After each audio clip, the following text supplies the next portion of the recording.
Welcome, everyone, to another episode of the Reframeable Podcast, the podcast that brings you people's stories and ideas about how we can work to reframe our relationship, not just with alcohol, but with stress, anxiety, relationships, enjoyment, and so much more. Because changing our relationship with alcohol is about so much more than changing the contents of our glass. This podcast is brought to you by the Reframe app. Reframe is the #1 iOS and Android app to help you cut back or quit drinking alcohol. It uses neuroscience to reframe your relationship with alcohol and unlock the healthiest, happiest you. My name is Kevin Bellack. I'm a certified professional recovery coach and the head of coaching at the Reframe app.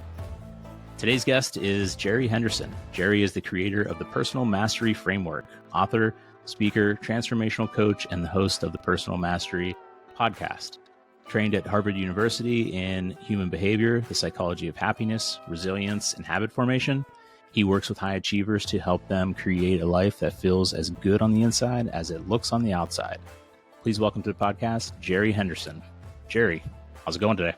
Yeah, it's going great, Kevin. And thank you so much for letting me be here with you today to have this conversation. And thank you for what you guys do at the Reframe app and here on this podcast at Reframeable, man. It's important work.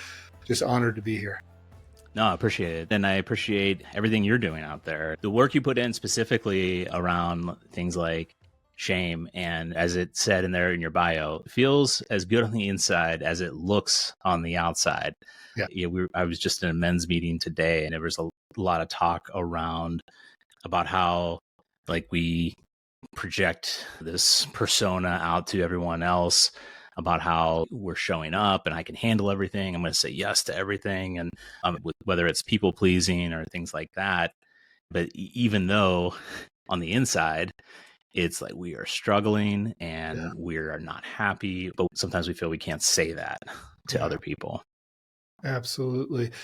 That's so common, man. And it's something that I struggled with for so many years of my life. And I do the work that I do because of that story of feeling like I had to hide behind this image, get into image management of what I present to the world. And that gap, the wider that gap, the greater the suffering, right? Between how I feel internally and what I feel like I have to present to be loved, to be accepted, to feel valuable. And that gap gets pretty wide, man. And when it does, a lot of hairy, scary stuff starts to happen in our lives. And so it is about how do I find that alignment? How do I give myself permission to restructure my outer world if I want?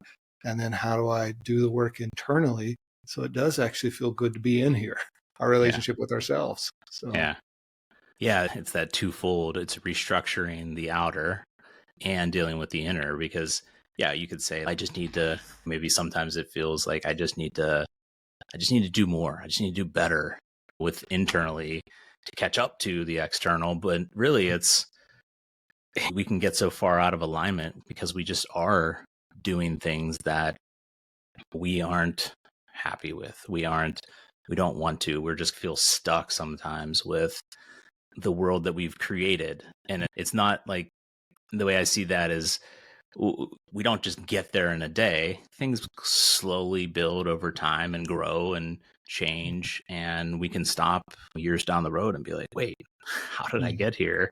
This isn't how I want to be presenting myself or the things I want to be doing with my life. Yeah, I find that so true, Kevin. And a lot of the people that I work with, those high achievers, high performers, professionals that have created a life, they're not even sure they want to live. And they've created it because of these external pressures, not giving themselves permission to redefine what success truly means to them and being able to slow down to do that work, to really begin to examine what's true and authentic to you is important work. And allowing ourselves the space to do that. And for many of the high achievers I work with, the idea of just slowing down to do that feels they're going to lose traction. But then we start to ask the question, like, lose traction towards what? Is it about losing traction to becoming the person that you want to be? Because a lot of people think that success is going to make you the person that you want to be, that it's going to heal you. And talk about how your achievements will never heal you. They're not designed to. You have to do that work of internal healing and alignment and give yourself the space to do that. Yeah. The quote that always jumps out at me is from Man's Search for Meaning. Mm. about happiness is something that we can't pursue. It's something that must ensue. It ensues the work that you are talking about here. We can't chase it. It's not behind that next thing that we do, that next promotion or that next job or that next relationship or vacation or whatever. Yeah, it's doing that inner work that is difficult. And how do you even know where? Sometimes it's like, where do you start? I'm guessing we'll get into that a little bit here. But if you want to share a little bit about yourself for our listeners and let us know a little bit about your story. Yeah, absolutely. And thank you for the space to be able to do that. And as I said earlier, I do the work I do because of my story. I'm a kid who grew up in U.S. poverty on the welfare system in an abusive home, all the types of abuse that you could think of, I experienced. By the time I was 5 was my first introduction to alcohol and my relationship with it, as my parents would give me a beer to reward me for doing chores. And so that was my first introduction to it, and it became something that was a part of my life. My dad was an alcoholic, my grandmother, my uncles. I mean, there's a long lineage in my past, in my ancestral line of people who enjoyed their beverages quite a bit. And then I got into that world by the time I was 9. I was smoking weed with other family members, and by the age of 14, I was in rehab. And I went to 17 different schools growing up, because Dad was moving around all the time trying to find a job, keep a job. And what all of that did to me was it did what trauma often does. I love what Gabor Mate says, that trauma is not what happens to you, but it's what happens in you. And so one of the things that happens in us is we make decisions. We make decisions about life. We make decisions about people.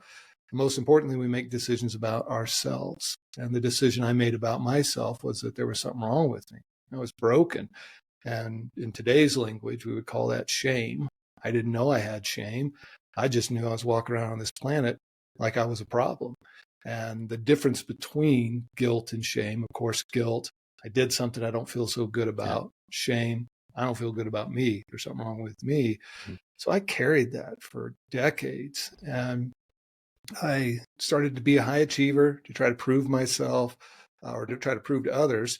I often say that my journey to becoming a high achiever was trying to stack enough wins so that everybody else would see those achievements. I could hide behind them. And then if I got enough people to accept me, maybe I'd have the permission to accept myself. But that didn't happen, right? Because I had a broken relationship with myself. Trauma separates us from ourselves. I was separated from myself, didn't know it, man. And so many people that I work with, and I know a lot of people that are in recovery, right? We don't know this back narrative that's playing out, this nervous system stuff that's going on with us. We're just trying to figure out the best way to cope and survive. And for me, that was high achievement. And when that wasn't doing it, then drinking, and was repeating patterns of generation after generation. And from that, I had an 18-month period where my life imploded. And it was in my middle 40s. I had a heart attack, open heart surgery, then started going through a second divorce because my relationship with myself was so broken. I couldn't figure out even how to have healthy relationships with other people. So then through that, went into rehab. And in those 30 days in rehab, it was my third time in rehab. Something profound happened where I understood finally that the trauma, the shame, everything that I was carrying, how that got wired in me. And one of the interesting things about shame is it's one of those key emotions that makes you think that you're it, right? Like I can feel an emotion, but I don't think I'm it. Yeah. Shame's so devious. Yeah. You go, I am shame. There's nothing wrong. I am the problem. Yeah. Versus saying, no, that's what shame is. That's how it manifests. And so understanding that then gave me the permission to change my relationship with myself. And it was in rehab where I, for the first time in my life, gave myself what I call the permission to love myself and began to go on that journey of exploring what does that mean? What does it look like to heal shame? What does it look like to address trauma and move forward in a sobriety journey coming up on 5 years now? And that whole journey of understanding those core root issues was the beginning for me in realizing I had to deal with the relationship that I had with myself. I tell people one of the reasons I drank was to tolerate my own presence.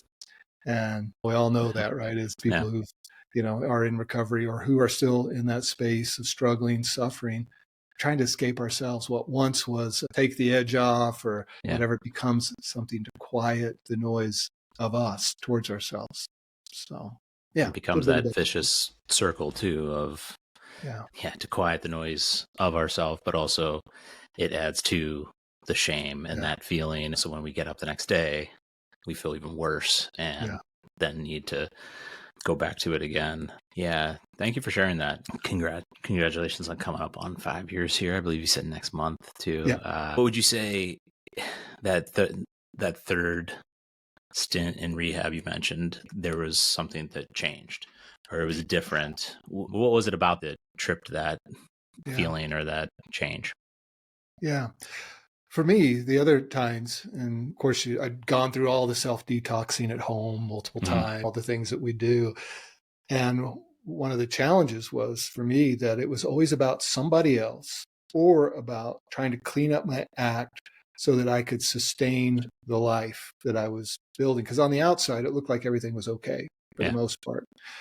And I kept thinking, I need to get sober because if I don't, I'm going to blow all of this. And I need to get sober because people in my life who care about me want me to get sober. When I went that last time, it was out of pure desperation. I told the therapist, I told everybody, I said, if you want me to stand in the corner on my head, I will stand on the corner on my head to get sober. I don't know what it is. I don't know what it is you think I need to do to get sober, but whatever it is, you tell me. So I went in with this whole different posture, very open, to really find out what were some of the core things. I stopped trying to manage my drinking in some sense, right? Because it's the great obsession of every alcoholic to try to manage their drinking. And when I decided that I didn't want to get in the ring anymore, somebody asked you, so isn't like stopping trying to manage your drinking, isn't that losing? Isn't that failure? I said, no, I just realized I can't get back in the ring. I win by not getting back in the ring. And that is okay with me because no matter how I play it out, I always lose in the equation of trying to manage my drinking. And I think what happened in rehab that last time was I stopped asking the question, how do I manage my drinking? And I started asking the question, what is my drinking trying to help me manage? Totally different question.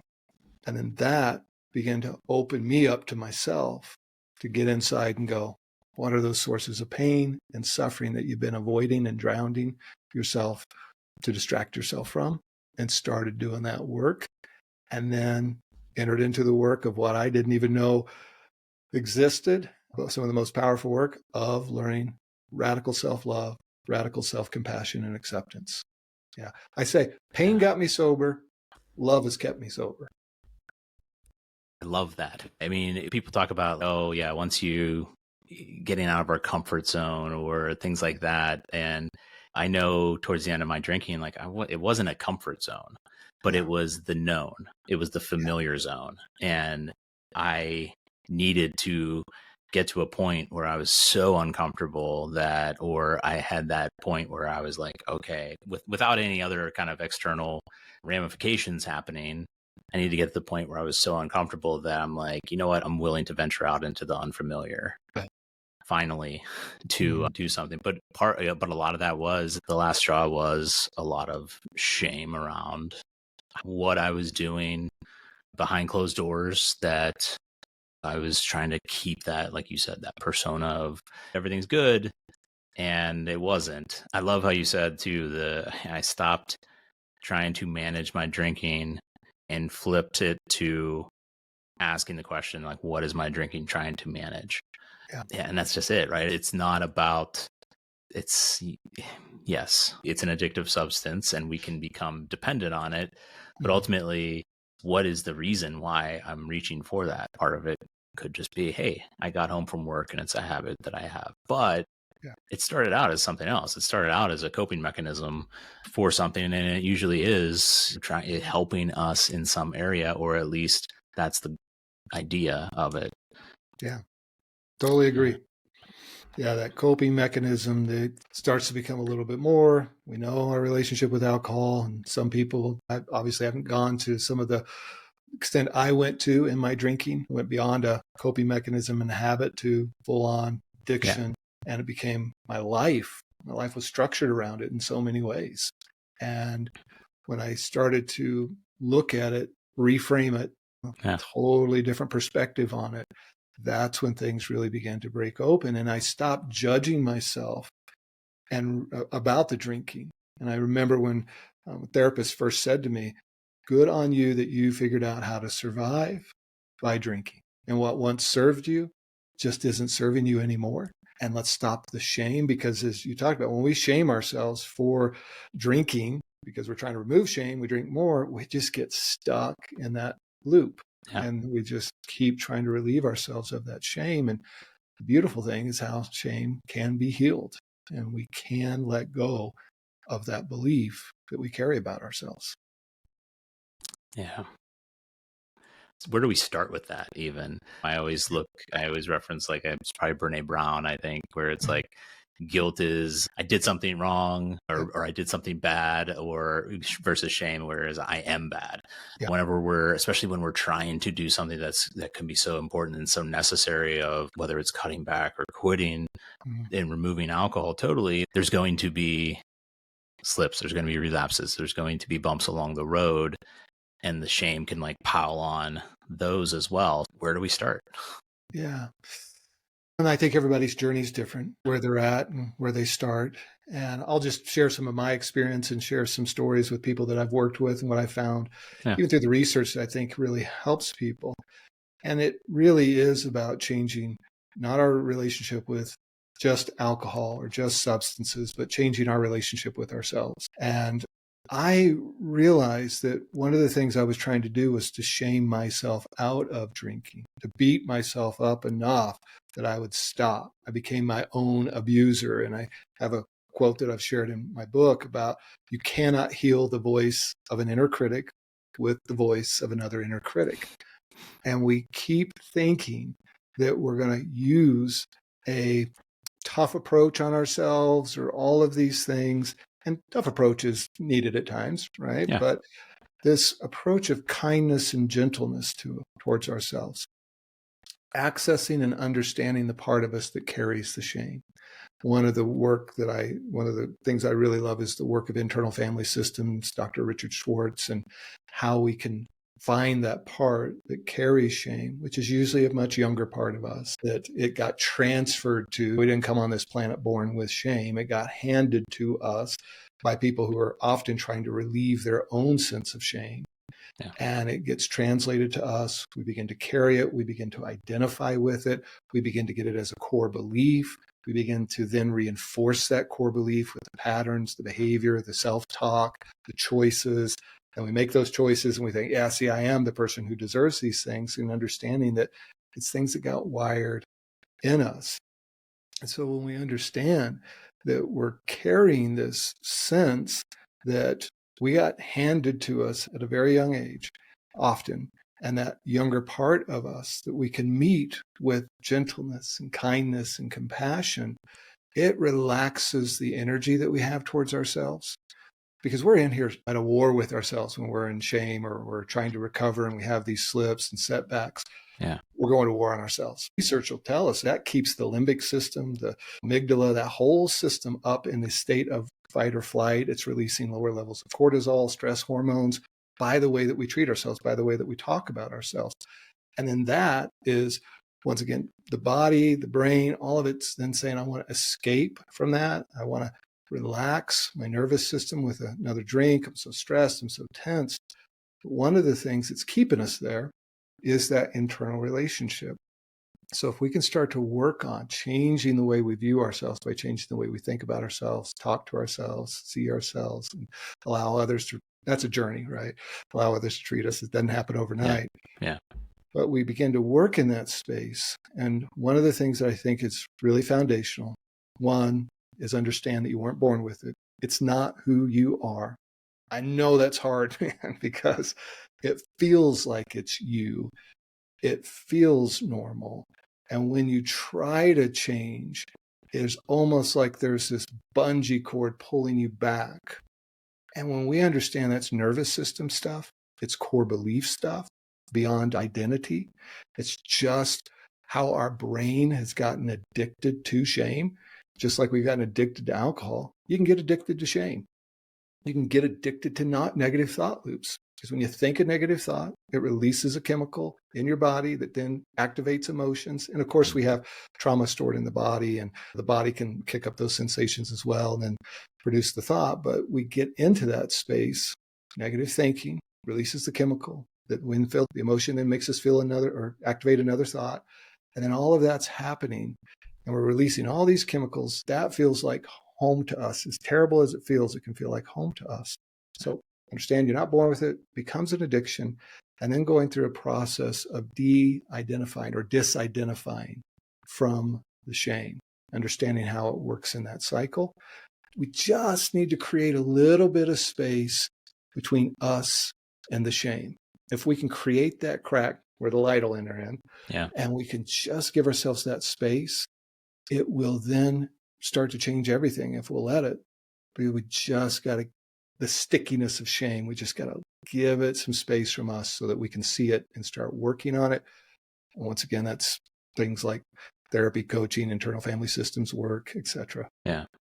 And it can feel like it is something we're born with, right? Because maybe it's been there for as long as we can remember in some way, shape, or form. Like, and it's whatever we identify that as. But yeah, like creating that space is that's difficult, right? It's when you've never done that before, and when you don't even know how to do it. We talk about the pause a lot, and we talk about how, okay, I get it, I have a craving for a drink. It's how can I insert a pause to even think about it? Obviously, sometimes whenever that starts, it's not like I'm going to immediately grab a drink or I'm in a position to do that. But once the ball starts rolling, it can be difficult to pull that back. So it's like, how can we even create that wedge, that pause right then to be like, all right, what just happened? Where did that come from? And that takes practice. That takes finding ways that we can do that. So how do we create that crack to let that light in, as you mentioned? What are some things that we can do either to create that crack, or once we create the crack, what's something that can be done next? Yeah. Love that question, because it gets into the kind of the practical nuts and bolts, right? Because we can move from theory and stay stuck in theory, but we need those practical steps that we can start to take. One thing I think that is so important is we're real familiar with the feeling of shame, but we're not always familiar with what activates that shame. We're not always familiar with the language of the shame because it's gotten so much a part of us that it just feels like that's what we do, if that makes sense. And so one of the things I do with clients is I actually ask them to write out what the voice of shame is. Okay. What does it sound like? What are the words that it uses? How does it make you feel in your body? And we want people to become, and I know this sounds counterintuitive because there's some approach which is just like shove it and get away from it and don't ever go back to it. But I want people to become so familiar with it in some sense that it gets less likely to just fall into it. We start to recognize what some of the triggers are. What were the thoughts, the words, the experience, the things that happened maybe that somebody else did or said towards us that started to activate that. So I can often work with people to have them keep a little bit of a journal in the evening.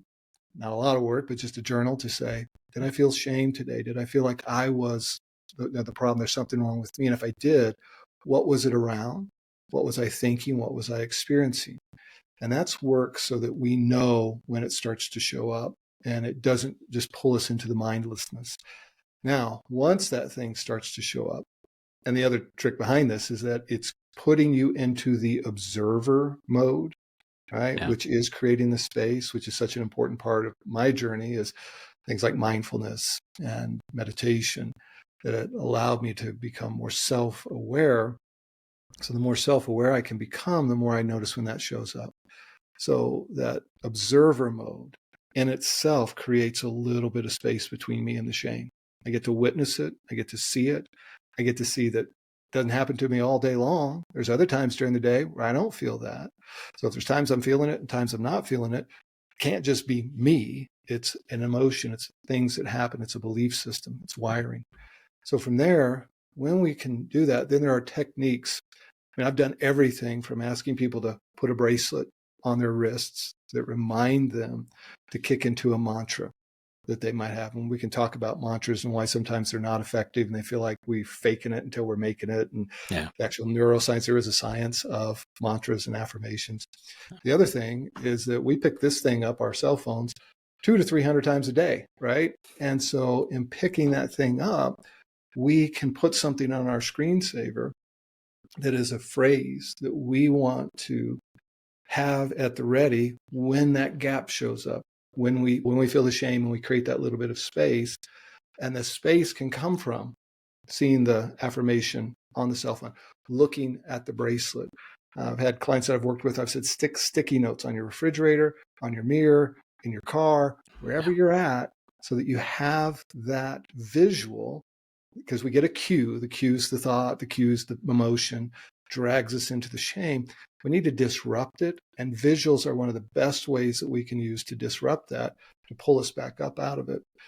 Now, the other thing is that when we get that space created and we have that visual, to kick into an affirmation, an action, or something that's going to reinforce positive self-worth. There's the ABC model in psychology, that we have this activating event, then we have our beliefs, and then we have consequences, the C. But we often think it's the activating event that causes the consequence. It's not. The consequence comes from our belief, what we think about it, that then drives our behavior. And so what we want to do is then do the D of the model, goes on to dispute that thought pattern or that belief. We want to challenge it. That's what the affirmations are for. And then we want to E, begin to effectively install a new belief. And that's where we have these things that we can go to. Now, the challenge, and interrupt me anywhere along the way, Kevin, I can go on this path here for a little bit. The challenge becomes, we often try to practice affirmations when things are going bad or when it's tough and all of a sudden we feel bad, about ourselves. Let me kick to my affirmation or my positive intent or my positive action or whatever I'm choosing, because the brain wants to see us doing. We say we believe something, but when our brain sees us doing it, it reinforces to our nervous system, and it's releasing chemicals of action as well. It's activating the approach part of our brain, where we start to move towards something that we say that we believe. And when we wait until we're in a negative state or whatever the case is, it's like trying to go lift 500 pounds when you've never even done any reps before. Yeah. I don't know why, for some reason, right before you said that, I was like thinking about wrestling a gorilla or something like something exactly. Because you're putting yourself behind the 8 ball already, because you're already in that negative state. Yep. And now I'm just supposed to magically pull out this thing that I don't ever practice or use, except trying to do it in this negative state. Yeah. Versus warming up, practicing it, working up to the 500 pounds over time. I'm guessing that, that you're getting to the mindfulness and meditations and affirmations that you're talking about, putting those as part of my daily practice, like my daily rituals that I do, so that I can pull them out when that 500 pounds is sitting there and I need to lift it or whatever. Yeah. The gorilla knocks on my door. Yeah, exactly. I probably should have chosen a less weight, 200 pounds. Yeah. But when you adjust accordingly. Yeah, exactly. Whatever your personal best is, adjust accordingly. Yeah. But it's totally true, because when we wait until the negative state, like you said, we're behind the 8 ball, we're already getting flooded with chemicals. We're already getting back into our own pattern. And it's a lot harder to disrupt it at that point versus a practice of it, because we are trying to rewire our nervous system. We're trying to make the familiar, shame, start to feel unfamiliar. And we're trying to make the unfamiliar, self-love, acceptance, and compassion, start to feel familiar. And when we wait it does bounce off of our nervous system. And that's what I try to tell people. It's not that it's not true. It's your nervous system isn't used to it yet. Your nervous system doesn't believe it yet because you've been telling yourself everything and the opposite for so many years. Yeah. Yeah. And you had mentioned in your book about loving yourself, even if you don't feel you deserve it. That was one of the quotes I copied down, because my next question is how? Because we can feel like we don't deserve it when we're in that negative space, we're in that state, or I just woke up, I'm feeling good today, it's a good day, and I could still say those things and feel awkward and uncomfortable, and to that I say, just keep doing it. Everything we've ever done in our lives for the first time probably has felt uncomfortable or awkward. But how do you start off on that road? Yeah. Yeah. It's really, I don't know how we did this to ourselves as humans, where we made hating ourselves feel more comfortable than loving ourselves, where it doesn't feel awkward to hate, or when we're in that state to hate or to self-loathe, but it starts to feel really uncomfortable to say, I love myself, or even I like myself. And that just feels like a bridge too far to cross. And we have to realize, as you said, we just start. And I like to use the analogy, it's like trying to switch. I'm right-handed. And if I wanted to switch from my right hand to my left hand and start writing sentences, it is not going to be pretty. It's going to feel uncomfortable. It's going to feel awkward. It's going to be sloppy. It's going to be frustrating to the point where I'm just going to switch back to using my right hand. And I like to think about core beliefs like that. Your core belief that you're not worthy of love, that you carry shame, that there's something wrong with you, is your right hand. If you're right-handed, that's your right-handed work. If you're left-handed, that's your left-handed work.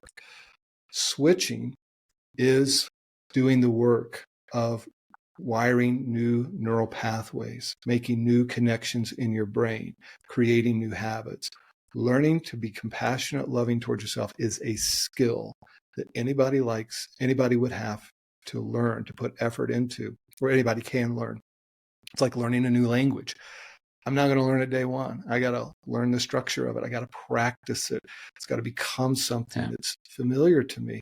And all of that learning and stuff is that brain work that then our nervous system starts to align with. And so what I like to do with people is say, let's just start. And we're going to know that it's going to bounce off of you in the beginning. That's normal. And just knowing that's normal for some people is so freeing, because they're like, no, there's something wrong with me because I'm the only one in the world who's not going to be able to do this. Yeah. Yeah. And so working with that shift of the mindset to go, you've learned a way of living. We're now going to try to learn a new way of living. We're going to switch from right to left or left to right. And we're going to start with that baseline. And then what we're going to do, it's like you said, we're going to practice when we're in a good state. We're going to practice when we're in a good state, neutral state. And then, of course, we're going to have the tool when we get into those states that we don't feel so good about. But rewiring work is about lifestyle. It's about what you said, daily practices. It is a habit. It is a skill. And we want to take the mystery away from it. Now, it's not something that some people have and some people don't have. Some people just grew up in an environment maybe where that was reinforced, or they learned it later on in the way. And so as we think about how could I make an affirmation work for me? How could I start to believe it and not just have it be like fake it till I make it? Well, one of the things that we can do is we want to take advantage of how our brains and our bodies work. When we wake up in the morning, cortisol is at its highest point, usually throughout our day, unless we're experiencing some stress later on. And we're not designed to live in acute stress. We're designed to live, we're designed for acute stress, that moment when the bear jumps out and we've got to respond. We're not designed for chronic stress. And many of us live in chronic stress, and shame will keep you in chronic stress. So cortisol high in the morning, and it's also associated with coping mechanisms and stress and all of that. But cortisol also can help us build habits, because when it's in our system and we do something, that's why when you cope with stress by eating junk food or smoking a cigarette or having a drink, it gets even more wired because the cortisol's in your system, and now you're doing something to relieve that stress. So in the morning, cortisol wakes us up. We want to take advantage of that higher level. going into the mirror, or as soon as we get up in the morning, we're sitting there in the bed even, and we start to repeat internally and then verbally that affirmation that we want to believe about ourselves. I love it when people take that to the mirror work and go in front of the mirror. And so that's one way that's going to help it. But another way that can help it is we attach emotion to it. We want to get ourselves in a state emotionally where we're firing our thoughts, our words, our ears all together with emotion. So getting ourselves in a positive emotional state and then practicing those nervous system or those affirmations help it in the nervous system. Because if you think about, and I'll pause after this, you think about when we feel shame or we think about something we regretted in the past or we're worried about in the future, it doesn't just stay as a thought. We feel it in the body. Yeah. We get the pit in the gut. Why? Emotion's happening. And when emotion is happening, chemicals are getting released and it's firing and wiring. We have to use the biology of the body to install self-love, self-worth, self-acceptance by getting ourselves into a positive emotional state versus, I love myself, I'm a great person. So anyway, but yeah. And there's techniques to do that, to get yourself in a positive state as well. So yeah, I'm good enough. I'm smart enough. And gosh darn it, people like me. People like me. Exactly. Who knew he was such a profound philosopher of love? So. Yes. But yeah, looking in the mirror, doing that. And that goes back to talking about that feeling of shame. And you mentioned before about like, where is this in my body? Pulling out the journal at night, and I used to, I talk about journaling a lot, and that's helped me a ton. And I carry around my paper journal here now more than I ever have before, but I always did it digitally starting out on my own journey related to alcohol because I always had it with me. Yeah. And so I liked to pull that out in the moment of, oof, I just got a feeling at work of, I just said to myself like, I need a drink tonight. Yeah. And I stopped. I was like, okay, where did that just come from? And it could have been something that happened right then and there, but it could have been something from earlier in the day that just set in motion some things. So getting curious about it and like looking at that and asking like, okay, how did I just notice this? Why did I say that? What did I say?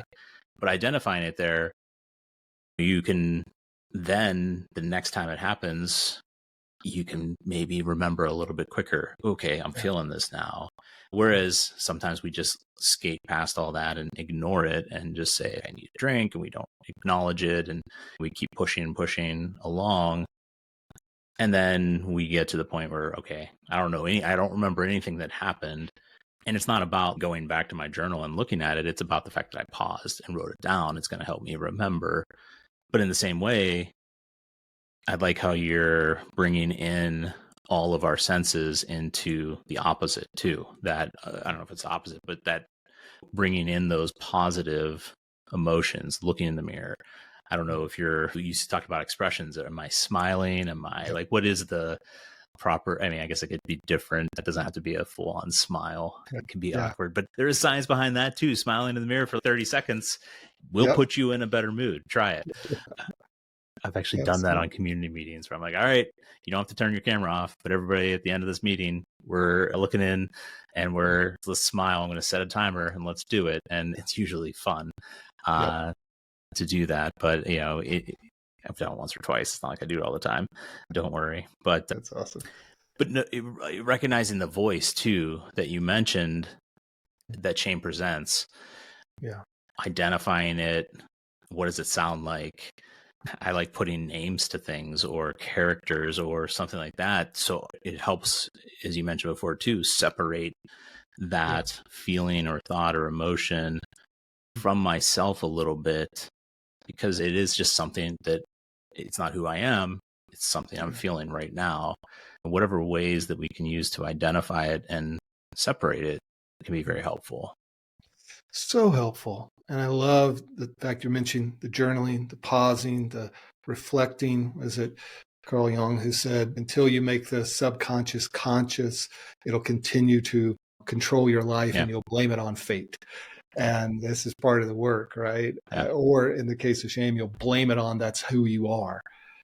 And so as we think about, no, it's not who I am, it's wiring that's happened as a part of my life. And as I think about shame, and when that voice comes up, maybe it's the voice of dad, maybe it's the voice of mom, maybe it's the voice of a coach, maybe it's the voice of a toxic relationship that comes up, and we play it enough to where it feels like it's us now. And I always invite people, and there's different schools of thought on this. One is tell it to shut up and go away and whatever. That's an option. I like to go the option of gentleness towards it, because shame is trying to serve you. As crazy as it sounds, it's a coping mechanism that kept you safe at one point. And you might be thinking, how the heck is it doing that? For example, if you're a kid and you're living in a toxic environment of a lot of trauma, and you've got some decisions to make about life at the subconscious level. I'm 5 years old. I'm not trying to figure out consciously who's the wrong person in this equation. It's subconscious survival. Yeah. And as we think about, for me, for example, with an abusive dad, if I made the decision at the age of 5, 6, 7 that my dad was incapable of loving me, incapable of caring for me, incapable of being a parent, that's a pretty scary decision for my subconscious brain to make, because I'm in this person's care. That's my survival. So instead, maybe I'll make the decision there's something wrong with me, because what that'll allow me to do is it'll allow me to take back some control and go, maybe I can change something about myself. Yeah. Maybe if I don't piss dad off, I'll be safe. What's wrong with me? How do I keep adjusting myself, changing myself? I must be broken, so let me just keep trying to figure out how to not piss the world off and get hurt. So then I adopt something wrong with me, shame. Now I can try to figure out how to fix myself. Coping mechanism that later gets super messed up. That control, right? Okay, what can I do to make myself either smaller, or focusing on pleasing other people, or doing all of that can then show up all throughout our lives in ways, and we don't even, again, it's taking a look back at what you said earlier related to alcohol. What is my drinking trying to manage? And looking at it from that perspective, and you start to turn over a rock and you see something, and then you turn over another, and it can lead us to a lot of places that aren't comfortable to go, but perhaps necessary. And that's where, like you said, working with a therapist, working with a professional, working through these things and exploring in ways that are, I'll say, safe, right, for us, is so important. Yeah. Immensely important. So how do I act like I just love myself? Or how do I act like I love myself? How do I love myself? Those are two potentially different questions, right? Yeah. Where do I probably have to act as if, in order to actually get to the point where I might love myself. Where do I start with that? Yeah. And once again, I want to reinforce to folks, it's not what we would typically think of, just fake it until you make it. Yeah. It is about realizing it's nervous system work, it's habits, it's skills, it's just part of the wiring that's happened with us. I love the work on the how of happiness, Sonia Lubomirsky's work on when we think about what creates happiness. 50% of it, she says, is biological set point. That's what the research shows us. And some people are just born with a little bit happier disposition, and others have a little less happy disposition. And we go around judging ourselves for something we have no control over. Like, why am I not as happy as Bob or Sarah? Yeah. Sorry, Bob. Sorry, Sarah. But why am I not as happy as they are? And you go, it's not something wrong with you. You might have just been born with a different set point. And then she talks about how only 10% of happiness is based off of our circumstances, the job we have, the house we live in, what's going on. But man, we spend 90% of our work trying to figure out that 10%. Yeah. And then she then goes into, there's a 40% of our happiness that's fully in our control. It is on our practices of gratitude. You mentioned earlier the smiling piece. There's real research that when you smile, it activates nerves that then sends a message to your brain to go, oh, let's release some feel-good chemicals. And so it is taking advantage of all of that. But she talks about how acts of service and other things like that can help us be happier people. And so a part of it is acting like a happy person. And that 40% can help the 10% feel a lot better if we're in some not so fun circumstances. Yeah. It can help that. And then it can also help mitigate the 50%, our set point. It can help that balance. It can help even do some rewiring work in the brain. Things like mindfulness and meditation have been shown to increase gray matter in the prefrontal cortex. And so there's so many things. And so I take that same type of language that people might be familiar with, and I translate it to learning how to love yourself. If we can do actions backed by research to create a happier life, we can do actions that will create a more self-loving life. I talk about there's 5 key areas that we want to look at to understand if we have a healthy relationship with ourselves. 1 is how we think about ourselves. 2, how we talk about ourselves.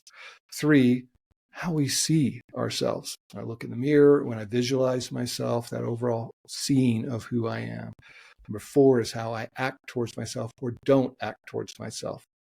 If I'm not doing anything to care for myself, those are key indicators. And then number 5, how I allow other people to treat me. And so as we start to think about this, we really want to get into some of those thinking, speaking, and seeing. That's where those affirmations, and then using visualization work, and then acting. I do want to start acting like I love myself. And I want to start identifying areas that I can start demonstrating love towards myself. And once again, I can't repeat this enough. It's going to feel awkward. It's going to feel clunky, and it's supposed to, and it's okay. Yeah. That's how we all started with it. Yeah. And as you allow yourself to know that's going to be the journey, that this is work. And I also say, treat yourself like somebody that you love, and it won't be too long until you actually do. Because you're going to start firing and wiring, training your nervous system, rewiring your core beliefs in order to then be a person that does love yourself. And I know sometimes people are uncomfortable with the language even of self-love, right? It doesn't feel, it feels weak, or feel like if I love myself and I let off the gas of pushing myself, I'm going to derail. I would encourage you to visit the thought that loving yourself can be a much more powerful, effective way for change than anything else in your life. And there's a whole process even of how core beliefs can get changed. And we often try to deal with the action, and that's part of what we're trying to do here is the action. And it's important because the action gives us what is new experiences. Okay, because core beliefs, we have an experience, we make meaning from the experience, we make decisions from the meaning that we assign to that experience, then we repeat that meaning in our self-talk and in our words, and then those things drive another action that give us another experience that reinforce the whole loop. So let's start in giving ourselves new experiences by new actions. A new action, a new experience would be to tell yourself that you love yourself if you've never done that before, to do something for yourself that is loving. And that action towards loving yourself is going to start convincing your system. Give it time. There's some core beliefs took me 6 months to a year to figure out how to rewire for myself. Yeah. So yeah, it's work.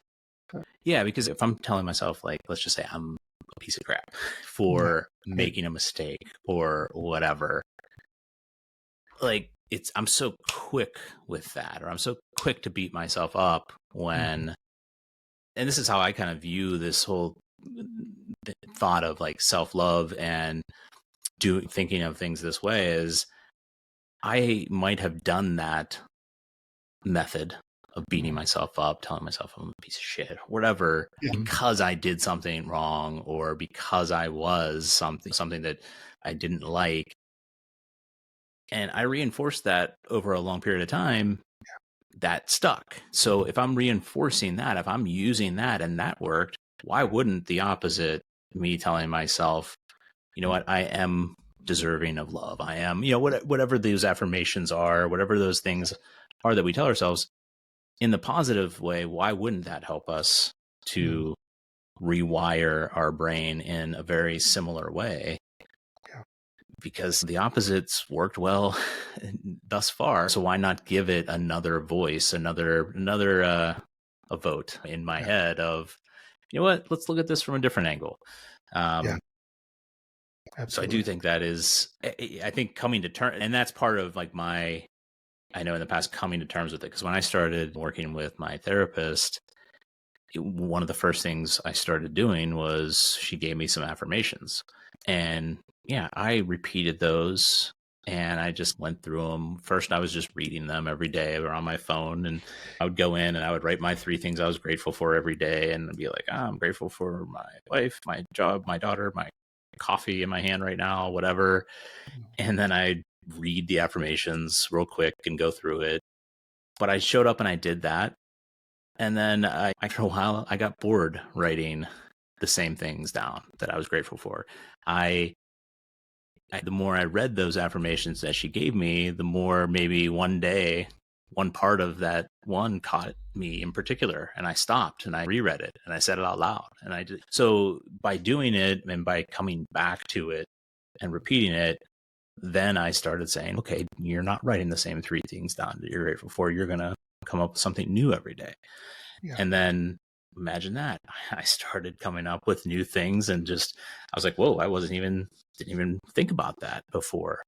And that's part of, I think, the practice that if we just give ourselves a chance to show up for some of these actions in just a little way, in some small way, we can have huge impacts down the road, but give it time. Like Yeah. hear the people who are saying like when you're on social media, when you're in a meeting, when you're reading something that are touting some of these things, don't just blow it off.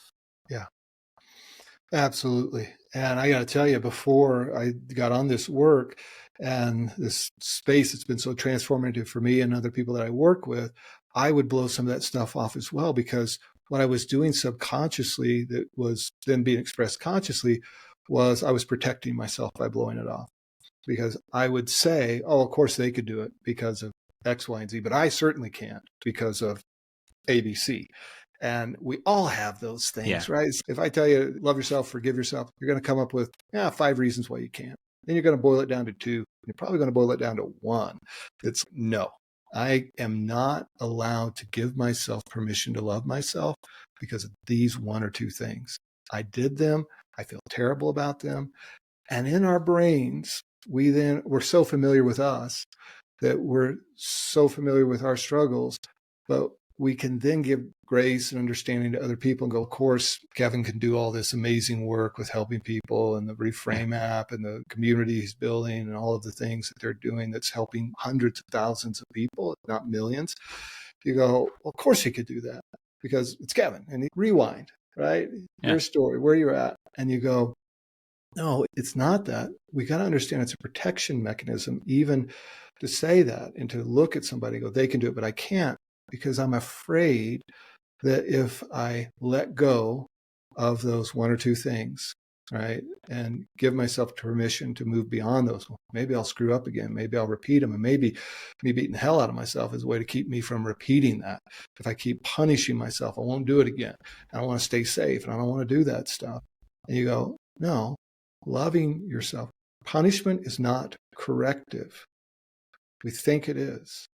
Punishment is punitive and it keeps repeating patterns. Love is corrective. Love is healing. And we want to give ourselves a corrective experience by learning to love ourselves. And we're afraid that if I let go of that stuff, I'm going to let myself off the hook. I haven't punished myself long enough, or I might repeat it.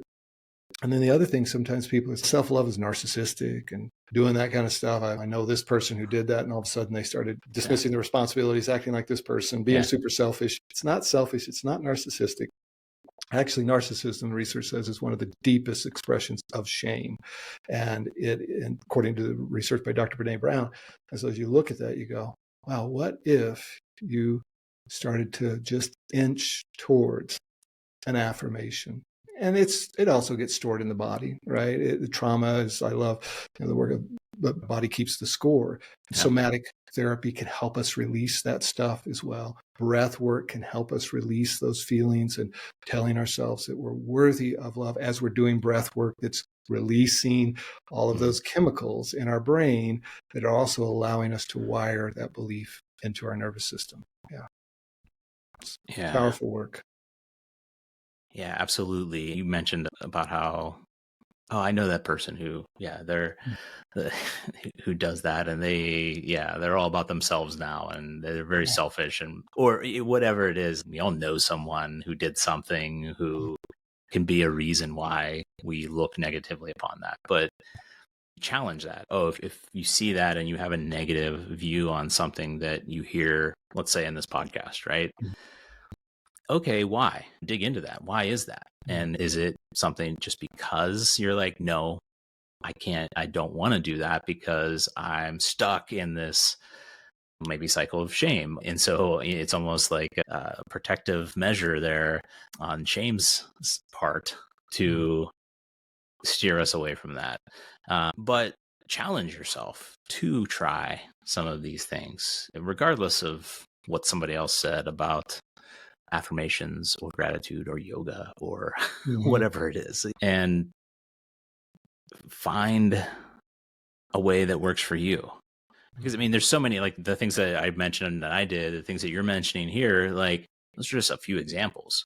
Yeah. I've been using actually, like for something like this, I would go to now I'm all chat GPT or something like that and just type in, give me 100 different ways I can practice self-love for it. And you can even tailor it and be like, don't make it too cheesy or Yeah. whatever. You just Mhm. say whatever you want, but and see what it spits out. And then you might read through those 100 things. Something's going to stand out, right? That you're like, oh, maybe I'll try that. That sounds interesting.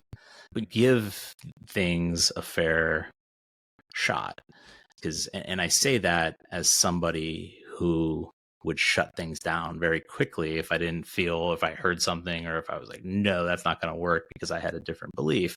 To almost have that beginner's mind of letting go of any preconceived Yeah. notions I have of the thing and just trying it Yeah. and see Yeah. where it can lead. What could it hurt to read an affirmation every day or have it on your phone? Like you said, I like that tip for having that on your lock screen.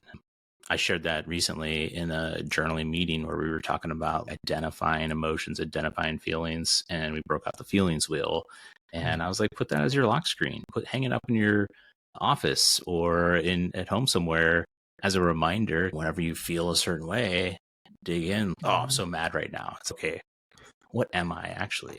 Getting a Yeah. little bit more clarity on it can be very helpful to diffuse or maybe give me a little bit better path to go on than, oh, I'm mad. Okay. Well, why? And Yep. what can I do about that? It's not that I'm mad necessarily. Maybe I'm just a little bit annoyed at what happened today at work, or that's a very different than angry. So much. And yeah, Yeah. but a little Yeah. I tangent love there, that. but Yeah. I love the thought where you said when we look at other people who've done those things and then the yoga, the affirmations, we've been told that and we want to dismiss. I've started trying to look at myself and go, usually my first reaction that's like that is a protective reaction. yeah, Yeah. It's something that is protecting me from some space I don't want to go into within myself. And if that, my auto response of judgment or dismissing is usually that first cue that comes, that first response that comes up after that cue is usually protective. And then, as you said, asking the next question behind it, get curious. I love the energy of curiosity and applying that towards ourselves. Transformational. yeah. And yeah, the only other thing that I wanted to touch on as well is I have a post-it note there somewhere where it's buried right now, but it says, I change best by feeling good, not by feeling bad. And that's from BJ Fogg from Tiny Habits. And it's when we feel good, but when we feel good about what we're doing, when we feel good about those things that we're trying to incorporate, that's going to go a lot farther than beating ourselves up or being negative and feeling that shame, feeling that, come on, you have to shape up and do Yeah. better and suck it up, do this, do that. All those negative kind of thought patterns, Yeah. they can work at times, but is it really to make longer lasting change? I'm going to change best by feeling good, not by feeling bad, Yeah. is ultimately how I think a lot of what we talked about here was focused on incorporating these new practices, if they're new to us, and allowing ourselves time to have it happen. I was just talking with somebody yesterday, and it was about something related to habits, about something else. And they were like, how long does it take to form a habit? 2 weeks. And I had to pause myself and just hold back from, like, it was a friend. And I'm like, I usually am not this definitive, but no, it doesn't take 2 weeks. It doesn't take 21 days. If you said 66, there's research behind that. I'll give you that. Yeah. But I'm like, it takes as long as it takes is my typical answer with it. I never want to hear typically, and I know other people don't, but giving ourselves time, and because that's what I hear a lot too, is when did you start feeling this? When did this start to change and all that? And what's the quote that's often used is, don't stop before the magic happens. Yeah, so true. And that's things people don't want to hear, because it's okay. Then if the magic hasn't happened yet, and it's been how long, like, how long do I have to wait? But to the extent that I'm writing down some gratitude, I'm practicing some affirmations, I'm saying them in a mirror, like those things, if I'm doing those and they don't feel like they're working yet, is it that much of a hassle, I would say, to keep doing it, to keep writing that down every day? So why not just try and do it, even if I'm not necessarily feeling it yet? Yeah. I love that, because here's the truth. People are worthy of however long it takes to make the change. If you're listening, I mean, you are worthy of however long it takes for the change to happen. If it takes 2 years, if it takes 3 years, I don't know. Everybody's different. But how long have you been living in the other space? And the advantage is, or the thought here is, I lived that way for 40 plus years of shame and self-hatred and self-loathing. So if it took me 5 years to stop living that way, it's worth the investment.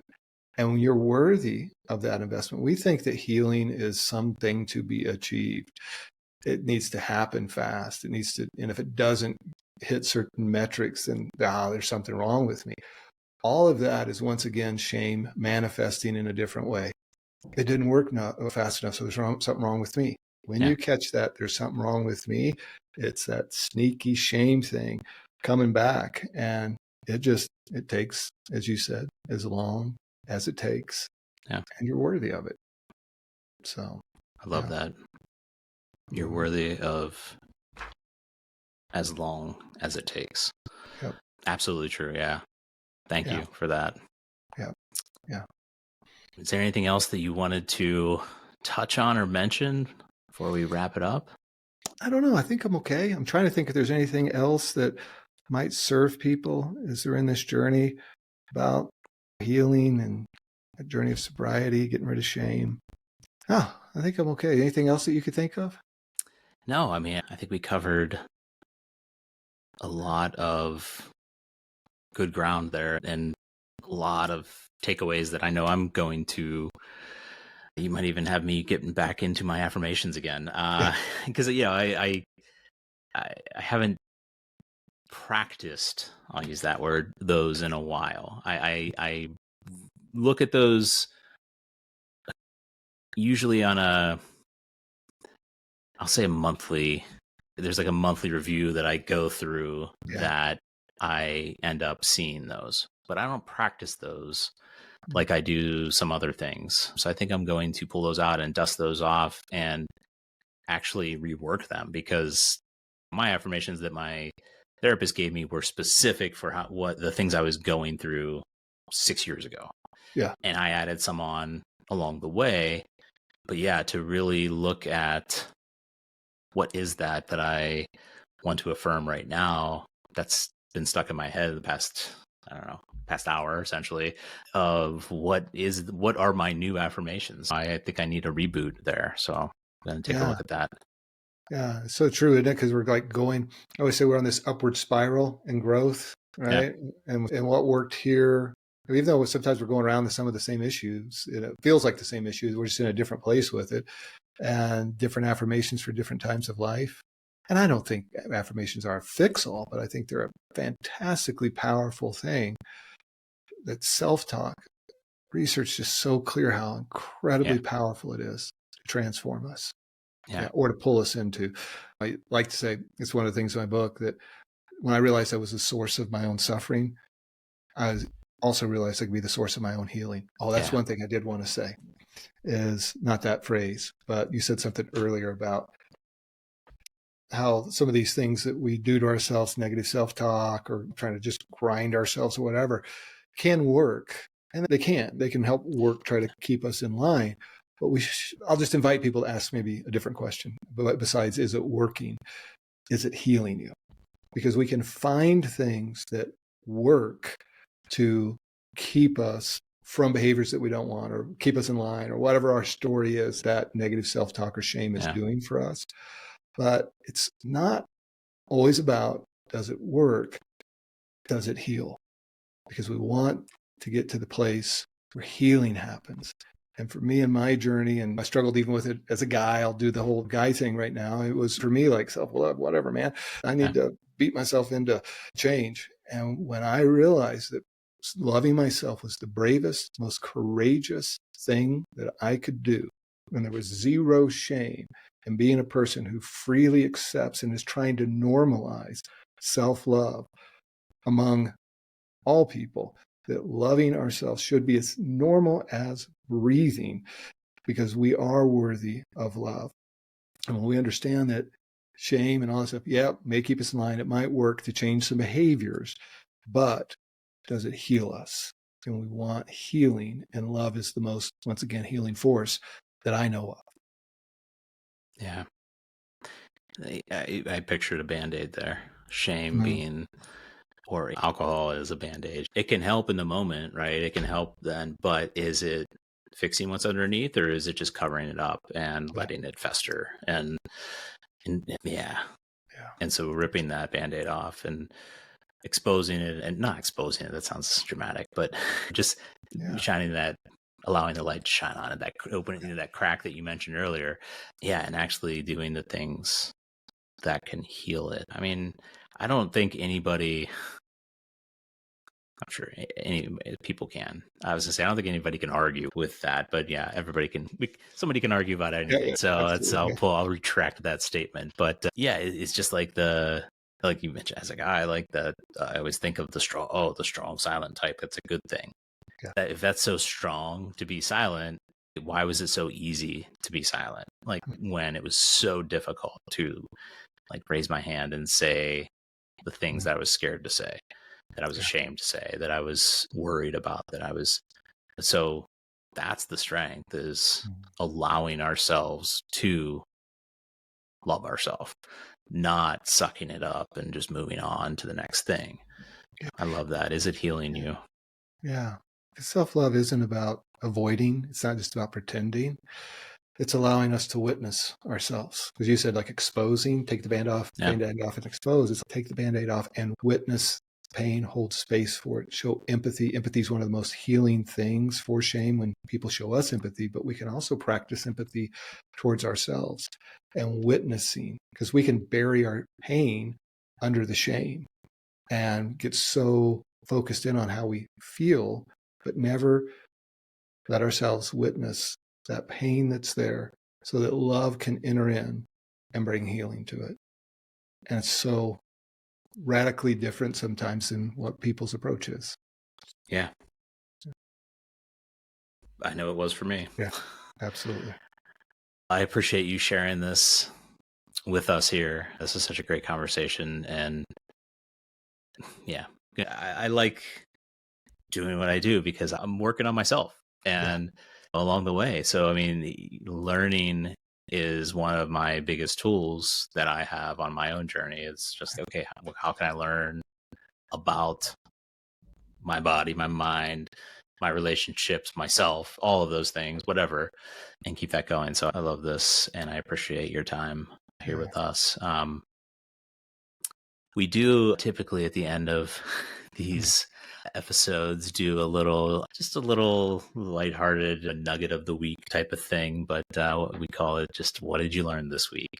And it could be completely off topic, or not. It doesn't have to be sobriety related or shame or anything like that. Just a little nugget for the listeners. And Emma wasn't able to join us today for today's episode, but I should have made her give me a nugget still. I actually thought of one in advance. Usually I'm sitting here off the cuff and be like, oh, I thought I had one and I lost it. But my nugget for this week is I was just on vacation last week, and I learned on vacation that I need to bring vacation home with me more. It hit me as I was sitting there in a lounge chair in the shade, of course, because I don't like the sun or heat. So I'm in the shade. And yeah, I had a beautiful view in front of me. The weather was nice, all of that. As somebody who lives in Cleveland, that's not always the case, although we're getting into a good season here. But I realized that what I enjoyed doing to relax was I was sitting in the shade. I had a book, or I'm writing in my journal, or I just shut my eyes for a few minutes. It hit me with one of my prompts that I had that I was like, I need to bring this home with me more. Like, why don't I do this more? And I was thinking more about the summertime. It can be so easy to get sucked up in everything we're doing that I was like, no, you need to bring those parts home with you. And maybe that's easy for me to do whether the weather's nice or not. Like I typically will morning with a cup of coffee, sit and read and do my journaling and all that.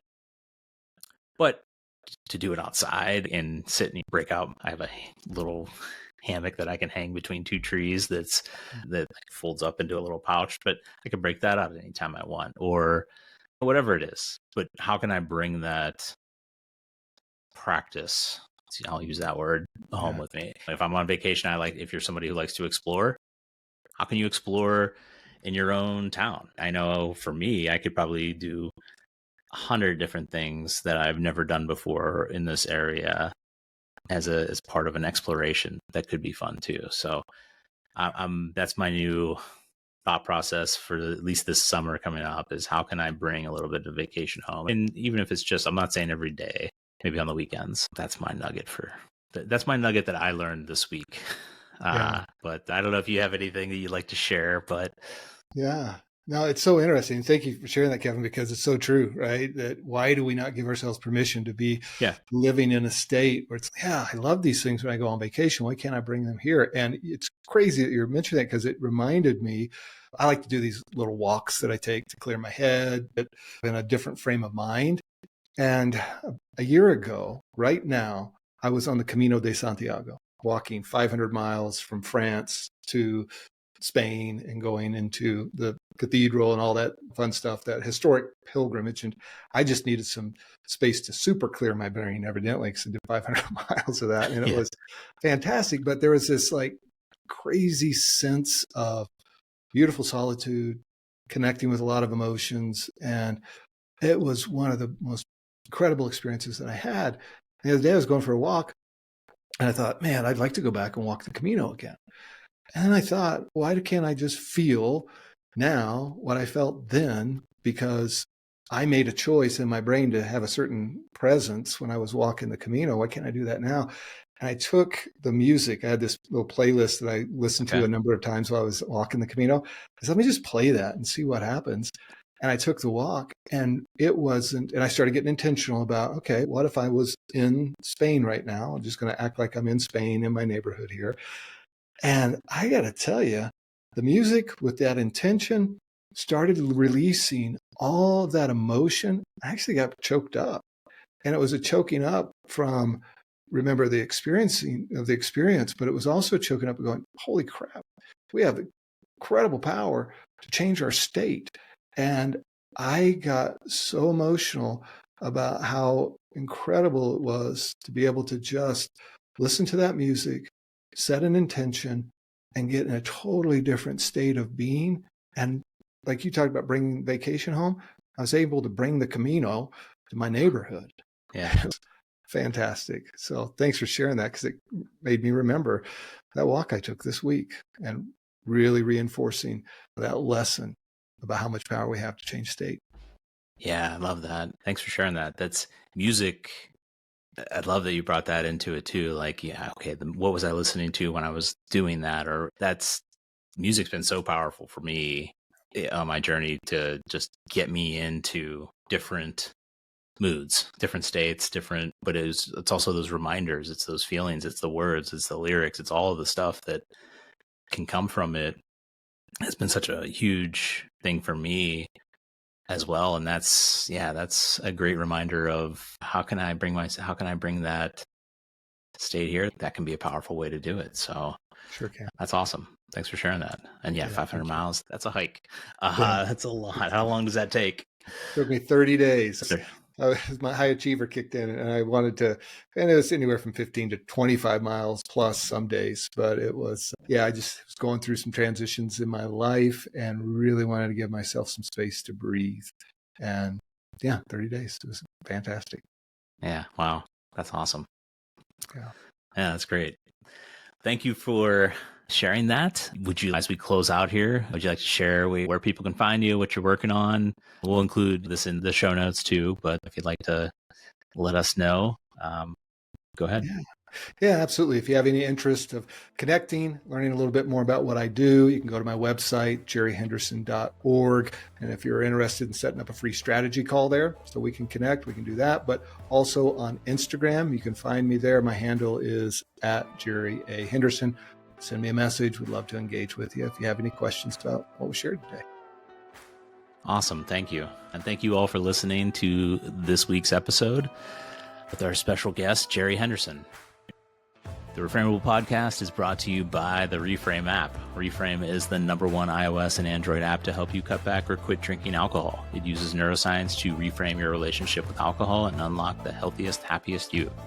If you're enjoying this podcast, please like, subscribe, and share with those that you feel may benefit from it. And I want to thank you again for listening, and be sure to come back for another episode. Have a great day.